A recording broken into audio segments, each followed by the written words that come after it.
HOA sent fake cops to take me in. Didn't know I was the former Texas AG.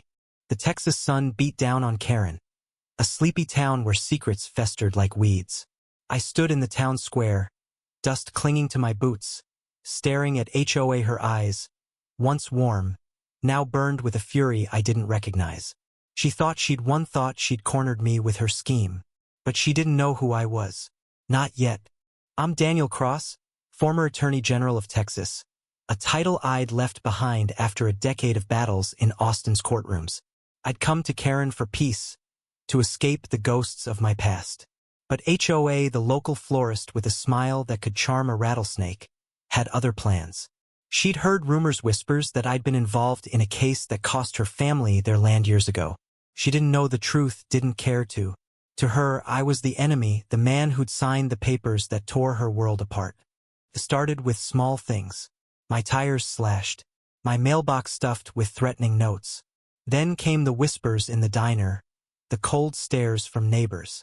HOA was rallying the town against me, painting me as a villain.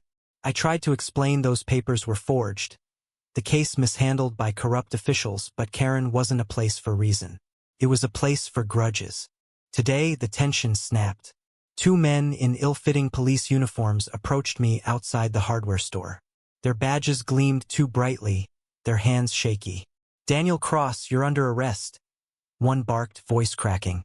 The crowd gathered, phones out, ready to capture my downfall.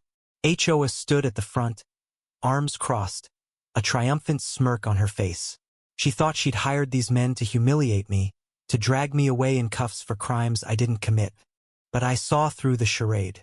These weren't cops. I'd spent years spotting fakes in courtrooms. The badges were plastic, the uniforms rented. I stepped forward, voice steady. "Who paid you?" I asked. The taller officer faltered.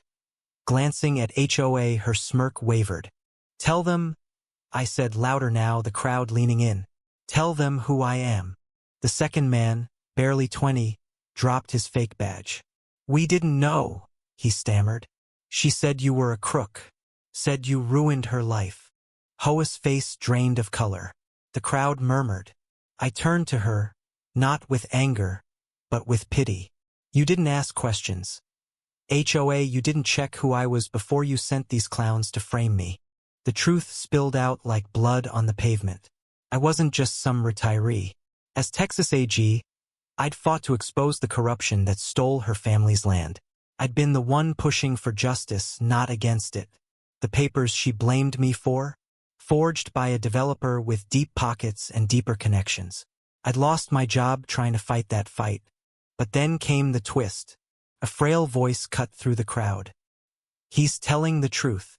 It was Old Man Tucker, the town's recluse, hobbling forward with a cane. Nobody knew much about him, just that he'd lived on the outskirts since forever. He held up a yellowed envelope. "Found this in my attic. Letters from Cross back in '09. He was trying to save your land. HOA wrote to me, begging for evidence." The crowd gasped. HOA staggered back, eyes wide. Tucker had been her father's friend, a silent witness to the land deal's fallout. He'd kept those letters, proof of my fight, all these years. Why he'd stayed quiet until now, I'd never know. Maybe shame, maybe fear. But his words hit like a thunderclap. HOA's plan unraveled. The fake cops fled. The crowd turned on her, and her triumph crumbled into shame. She fell to her knees, sobbing. "I thought you took everything," she whispered. I wanted to hate her, but I couldn't. She was a victim to lies, of pain, of a system that chewed up the innocent. I walked away, leaving her in the dust. The town would talk for years about HOA's betrayal, about my past, about Tucker's letters. But I was done with Karen. The peace I'd come for was a mirage. As I packed my bags that night, I thought of the land HOA lost, the justice I couldn't deliver.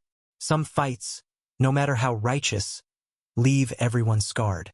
The next morning, I drove out of town, the sunrise bleeding red over the horizon. HOA's shop was shuttered, her dreams as broken as mine. We were both casualties of truth twisted by time. I wondered if she'd ever forgive herself or if she'd keep chasing ghosts, like I once did. What do you think? Can justice ever heal a wound this deep? Or does vengeance only dig the grave deeper?